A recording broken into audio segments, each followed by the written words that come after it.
12th mass communication lesson number 3 role and impact of mass media. இந்த mass மீடியாவோட role என்ன, அதையோட எப்படி impact பண்ணியிருக்கு அப்படின்னு பார்ப்போம். As the largest democracy, India is considered a role model for the large number of developing countries. We have state central governments elected by people. We have a government run by our own elected representatives known as members of legislature, that is MLA, in the state, and MP, that is in center. Modern democratic government have the following. So நம்ம வந்து largest democratic country இந்த வேர்ல்டில் நாம் வந்து பார்த்திங்கனாக்கா developing கண்ட்ரியாக இருக்கிறோம், ஒரு role மாடலாக இருக்கும் மற்ற கண்ட்ரீஸ்க்கு. நம்மளோட கவர்மெண்ட் வந்து யாரால் நடத்தப்படுதுன்னா நம்ம செலக்ட் பண்ண எம்எல்ஏஸ், அதாவது மெம்பர்ஸ் ஆஃப் லெஜிஸ்லேட்டிவ் அசம்பிளியும் அதோட எம்பிஸ், மெம்பர்ஸ் ஆஃப் பார்லிமெண்ட்ரி சென்டரில் நடத்தப்படுறாங்க. இதுக்கு ஒரு சில டெமோக்ராட்டிக் விஷயங்கள் இருக்குது. அது என்னென்னா, லெஜிஸ்லேச்சர், அதாவது state assembly and parliament responsible for framing the laws and decide the way we run our affairs. So ஸ்டேட்லேயும் சரி சென்ட்ரல்லையும் சரி, ஸ்டேட் அசம்பிளியில் பார்லிமெண்ட்டில் வந்து என்ன லாஸை வந்து ஃபாலோ பண்ணணும் அப்படின்னு சொல்லிட்டு லாஸ் எல்லாம் ஃப்ரேம் பண்ணுவாங்க. அது வந்து இந்த இடத்துல தான் நடக்குது.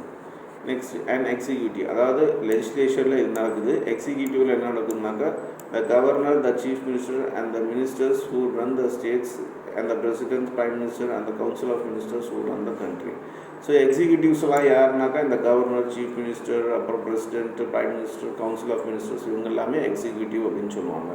ஸோ லெஜிஸ்லேச்சர்னாக்கா லா, எக்ஸிக்யூட்டிவ்னாக்கா இந்த பதவியில் இருக்கவங்க.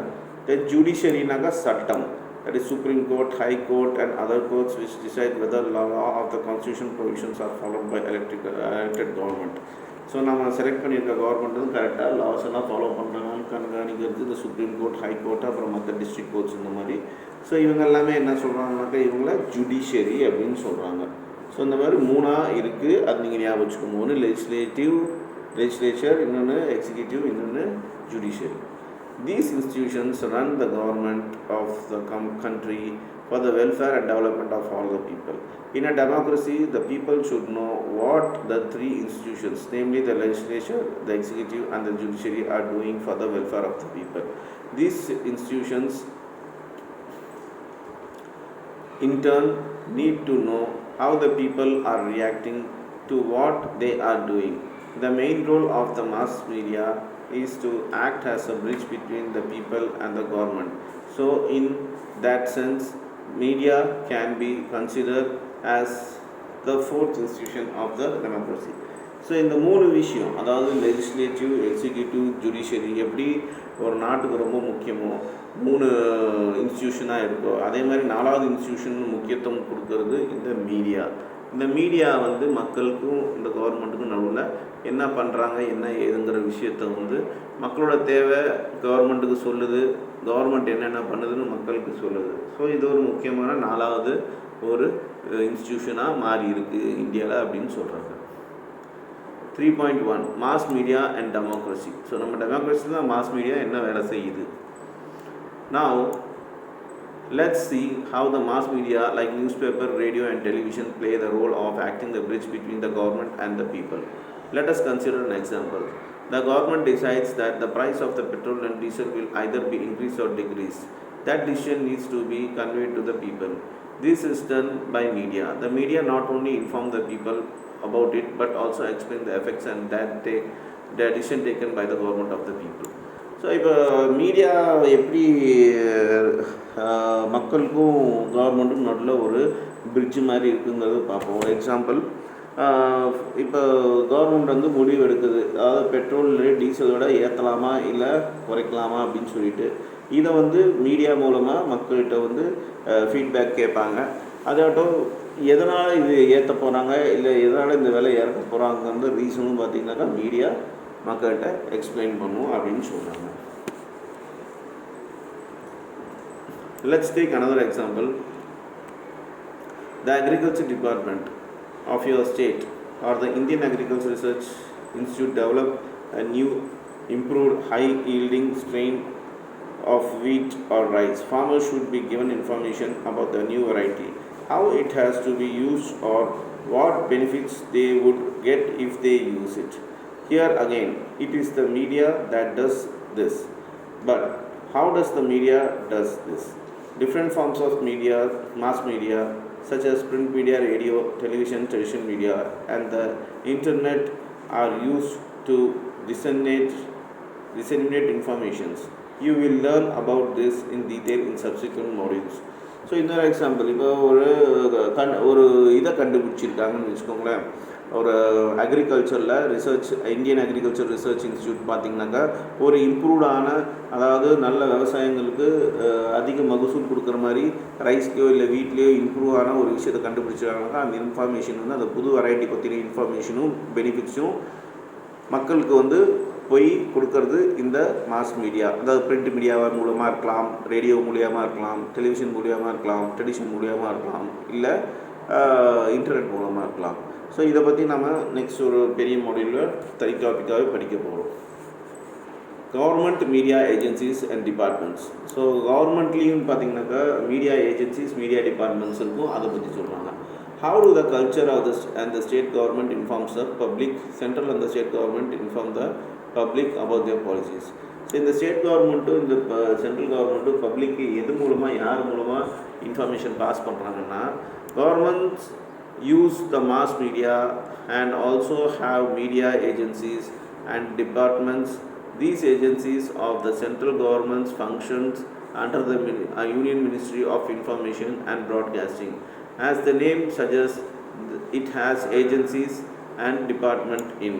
ஸோ அவங்களுக்குன்னு ஒரு ஏஜென்சி வச்சுருக்காங்க. இந்த சென்ட்ரல் கவர்மெண்ட் ஆகட்டும், ஸ்டேட் கவர்மெண்ட் ஆகட்டும், அது மூலமாக தான் சொல்கிறாங்க. அவங்க யார் அப்படின்னாக்கா information and broadcasting.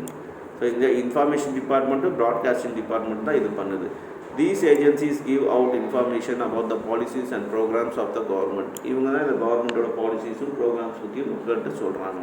Similarly, every state government disseminates information about the policies and programs through its media agencies. So அதே மாதிரி ஸ்டேட் கவர்மெண்ட்டு பார்த்திங்கனாக்கா அவங்களுக்குன்னு ஏஜென்சி வச்சுருக்காங்க. அது மூலமாக மக்களுக்கு அவங்க விஷயத்தை எல்லாத்தையும் சொல்கிறாங்க.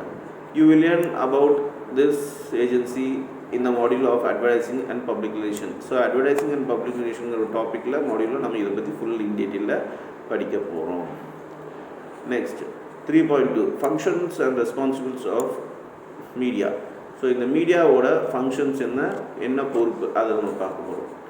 Mass media is a tremendous source of information for individuals as well as society. In the previous section, you have learnt about the role of mass media in the democracy. Let us now see the media perform in the functions in bring out the changes. So இப்போ media வந்து எப்படி வேலை செய்து அதோட எப்படி changes கொண்டு வந்து சமுதாயத்துலங்கிறத பார்க்க போகிறோம். First mass media can help change. Mass media வந்து சேஞ்சஸை கொண்டு வரலாம். ஃபார் எக்ஸாம்பிள் நான் சிம்பிளாகவே இது வந்து எக்ஸ்பிளைன் பண்ணிடுறேன். இப்போ வந்து ஹெச்ஐவிங்கிற ஒரு வியாதி பரவிட்டு இருந்துச்சு ஒரு காலகட்டத்தில். அது வந்து ஒரு கொரோனாவோட ரொம்ப பயங்கரமான ஒரு இதாக இருந்துச்சு. அது வந்து நிறைய தப்பான ஒரு இது இருந்துச்சு. அதாவது லெப்ரசி ஆகட்டும், இல்லை தொத்து வியாதி, இது தப்பான ஒரு மக்கள் மத்தியில் ஒரு பயம் இருந்துச்சு, இன்ஃபர்மேஷன் இருந்துச்சு. இதை கரெக்டாக அவேர்னஸ் கொடுத்தது எதுனாக்கா, அதோட போலியோன்ற ஒரு விஷயம் இருந்துச்சு 1970s எல்லாமே. அதை பற்றி அவேர்னஸே இல்லாமல் இருந்துச்சு. அதனால பல பேர் பாதிக்கப்பட்டாங்க. ஆனால் இன்றைக்கி பார்த்திங்கன்னா இந்த லெப்ரசி ஆகட்டும், ஹெச்ஐவி ஆகட்டும், இல்லை போலியோ ஆகட்டும், எங்கேயுமே பார்க்க முடியாத அளவுக்கு இது வந்து இன்றைக்கி கம்மியாயிடுச்சு. அது காரணம் பார்த்திங்கனாக்கா மக்களுக்கு கவர்மெண்ட்டு அவங்க மீடியா மூலமாக, ரேடியோ மூலமாக, நியூஸ் பேப்பர் மூலமாக, டெலிவிஷன் மூலமாக, டெமான்ஸ்ட்ரேஷன் மூலமாக நிறைய வந்து அவங்க ரோல் பிளே மூலமாக கம்யூனிகேட் பண்ணி ஒரு அவேர்னஸ் இருக்குன்னுட்டாங்க. அந்த பயம் போயிடுச்சு. இப்போ நம்ம கொரோனாவே அதே மாதிரி தான். ஆரம்பத்தில் எல்லாம் பயந்துட்டு இருந்தாங்க. அதுக்கப்புறம் மீடியா மூலமாக நமக்கு அதை சொல்லி தைரியப்படுத்தி அப்புறம் வேக்சின்லாம் போட்டு எல்லாமே நம்ம இன்றைக்கி பழைய மாதிரி நல்லா இருக்கிறோம். ஸோ இதுக்கு பார்த்திங்கனாக்கா மாஸ் மீடியா ஒரு பெரிய லெவலில் சமுதாயத்தில் ஒரு சேஞ்சு கொண்டு வந்துச்சு அப்படின்னு சொல்கிறாங்க. Next, mass media have made the world smaller and closer. So இந்த மாஸ் மீடியா பார்த்திங்கனாக்கா ஃபஸ்ட்டெல்லாம் பார்த்திங்கனாக்கா ஒரு விஷயத்தை தெரிஞ்சுக்கணும் அப்படின்னா யாராவது அங்கே இருக்கவங்க அந்த நாட்டுக்காரங்க சொன்னால் தான் தெரியும். இன்றைக்கி கிரிக்கெட்டு எந்த ஊரில் எந்த கிரிக்கெட் நடந்தாலும் உடனே நமக்கு தெரிஞ்சிருது. ஆனால் அந்த காலத்தில் அப்படி கிடையாது. நியூஸ் பேப்பர் மூலமாகவோ இல்லை லேட்டாகவோ விஷயம் தெரிய ஆரம்பிச்சிச்சு.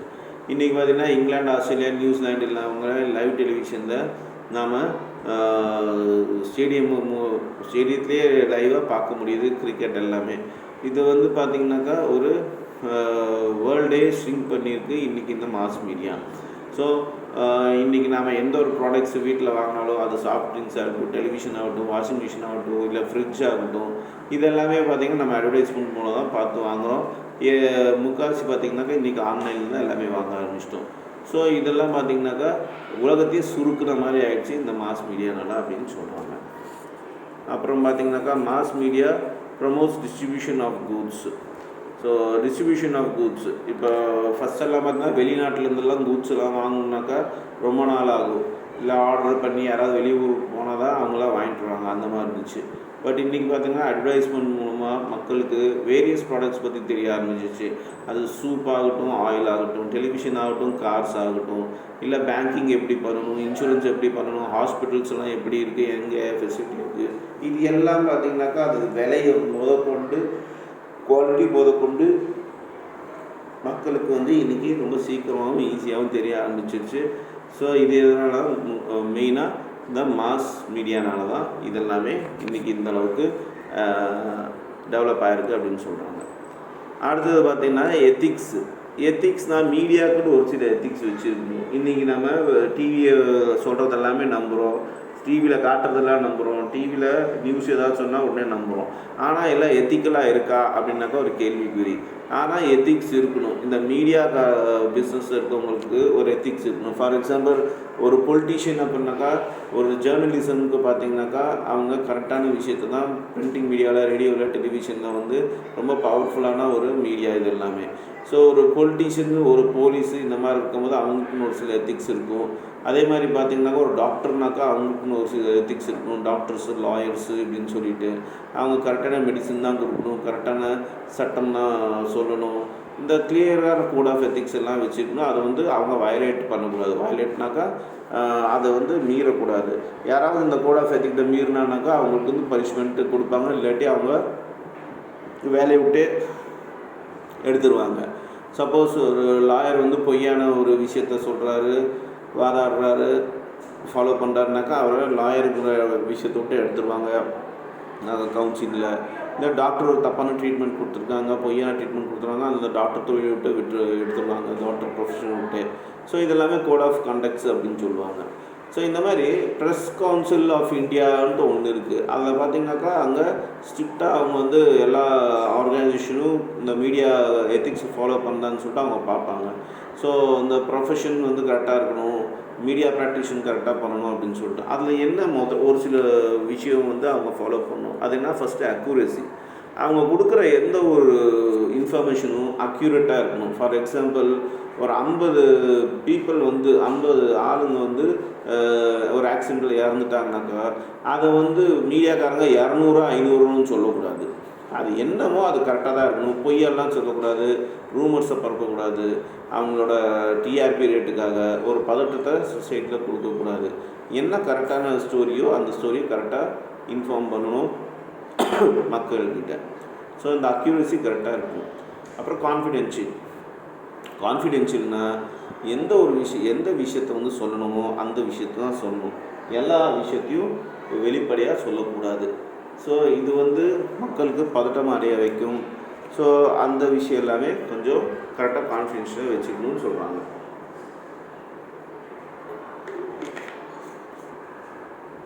அப்புறம் பார்த்திங்கன்னா ப்ரொடெக்ஷன் ஆஃப் சோர்ஸ்னால் இவங்களுக்கு ஒரு சோர்ஸ் மூலமாக தான் இன்ஃபர்மேஷன்லாம் கிடைக்கும். அவங்க யாருன்னு சொல்லிட்டு அவங்களுக்கு இவங்க பாதுகாக்கணும் அந்த பர்சனை. ஸோ அவங்களுக்கு எந்த ஒரு ஆபத்து வராத மாதிரி பார்த்துக்கணும். ஸோ இதுதான் ப்ரொடெக்ஷன் ஆஃப் சோர்ஸ் அப்படின்னு சொல்லுவாங்க. அதே ரைட் ஆஃப் ப்ரைவசி. இவங்க ஒருத்தவங்களோட ப்ரைவசியை வந்து காப்பாற்றணும். அதெல்லாமே வெளியே எல்லாத்துக்கும் தெரிகிற மாதிரி ஏதாவது ப்ரைவேட் லைஃப்னால் அந்த மாதிரி ப்ரைவேட் லைஃப்ல விஷயத்தான் வெளியே சொல்லக்கூடாது. இதெல்லாம் மாதிரி விஷயங்கள் எல்லாமே மெயின்டைன் பண்ணணும். அப்புறம் இன்சைட்மெண்ட் ஆஃப் வயலன்ஸ். எந்த ஒரு விஷயமும் பார்த்திங்கனாக்கா க்ரைமையோ வயலன்ஸோ வளர்த்துற மாதிரி இவங்க சொல்லக்கூடாது, எழுதக்கூடாது அப்படின்னு சொல்கிறாங்க. No vulgarity or options. So so அவங்க எந்த ஒரு விஷயத்தையும் எழுதும் போதோ இல்லை காட்டும் போதோ வல்காரிட்டியாக இருக்கக்கூடாது, மக்களுக்கு அந்த மாதிரிலாம் சொல்லக்கூடாதுங்கிறாங்க. No communal writing. கம்யூனல்னாக்கா ஜாதி பற்றி கண்டிப்பாக தூண்டி விடக்கூடாது. இவங்க சொல்கிற நியூஸ் வந்து மக்களுக்கு ஜாதி ரீதியாகவோ இல்லை எந்த ஒரு இனத்தையும் வந்து தாக்குற மாதிரி இவங்க சொல்லக்கூடாது. இதெல்லாமே மெயின்டைன் பண்ணணும். இதெல்லாம் தான் பார்த்திங்கனாக்கா மீடியா எத்திக்ஸ் அப்படின்னு சொல்கிறாங்க.